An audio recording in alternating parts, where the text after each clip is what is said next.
Now I'm going to demonstrate Cloudera Manager's cluster utilization reporting feature as it applies to Impala.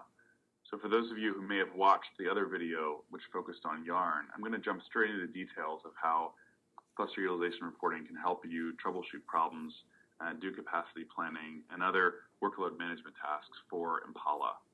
So I'm going to jump to the cluster utilization report, which is right there from the clusters menu, and go straight into the Impala section and look at the information that's displayed for Impala. First of all, as you may have seen from the other video, you can easily configure the reporting window time frame, as well as whether we display the information by user or by tenant. Now in this case, what we're looking at is actually Impala tenants. Impala and tenants are represented by Impala admission control pools. Effectively, these are queues that really throttle the amount of workload that's coming in from a given user or a given group of users, or maybe even an application or a particular type of client to Impala. And we can see the workload coming through and what happens when it comes through. We have successful queries. Occasionally we have problems such as the query timed out, there was too long of a queue and we decided to give up. Or in certain cases we had issues with that query, so that query, for example, ran out of memory. So you're able to drill down to look at specific workloads that may be problematic using this feature.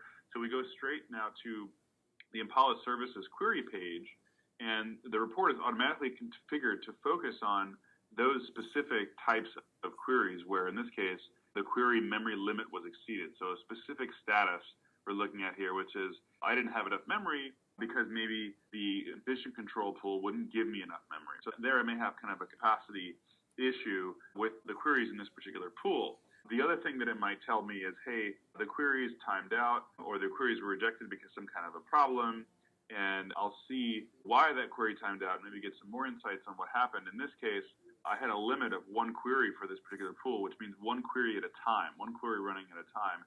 And if too many users try to submit to that same pool, the way they'll be throttled is based on the number of concurrent queries. So that's another way that admission control can throttle queries, and the utilization report gives us that information.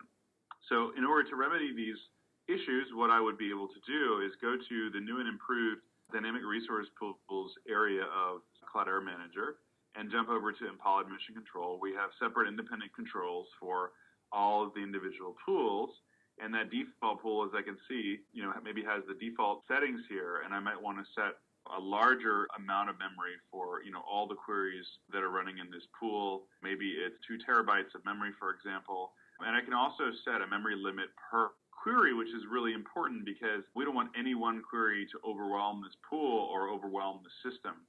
If this is unbounded, then it means that a single query can really start to use all the memory available to Impala.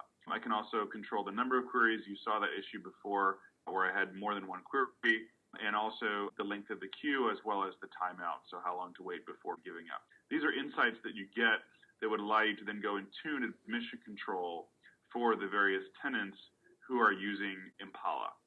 The second thing I want to focus on in this demonstration is memory usage for Impala. Memory is often the key scarce resource in an Impala environment, and we really care about memory also on a per node basis because we want to ensure that every given Impala node on which a query runs has enough memory. If a single node runs out of memory that's been allocated to Impala for that node, we have an issue running that query.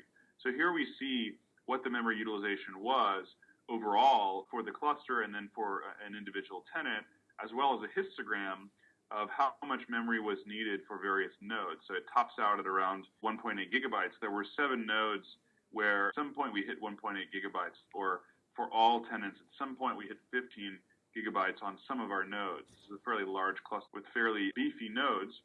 So we're okay. We haven't actually hit peak utilization on the whole cluster. We can drill down into those peak times for utilized memory and see what queries we're running, and then even configure the report to get specific attributes like the peak per machine for that given query. So if we find a problematic query that does overrun the amount of memory that's available, we'd be able to identify that here and then even drill down into further details, right? But this is all the Impala service information. Going back to the utilization report, again, this is giving me the aggregated view. I can also see this view by user and even control the time frames that I'm looking at if I only care about weekdays or weekends, for example.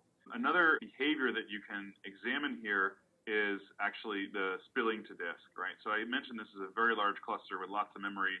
I'm not actually spilling to disk. I'm able to get all my queries through, but you will see here in red, if a given tenant was using so much memory that we spilled to disk, maybe the query didn't fail, what would happen is it would slow down that query quite a bit. So this is in terms of meeting your SLAs for those critical Impala queries. You don't want them to slow down, so therefore you don't want them to spill to disk. If that happens, you'd simply allocate more memory to the Impala service for that pool, or to the Impala admission control pool, or for that specific query, to you how you want to remedy that situation. So that's a quick overview in Impala's cluster utilization reporting capabilities, again, allowing you to better do capacity planning for Impala, identify problematic workloads, and ensure those Impala workloads meet their SLAs.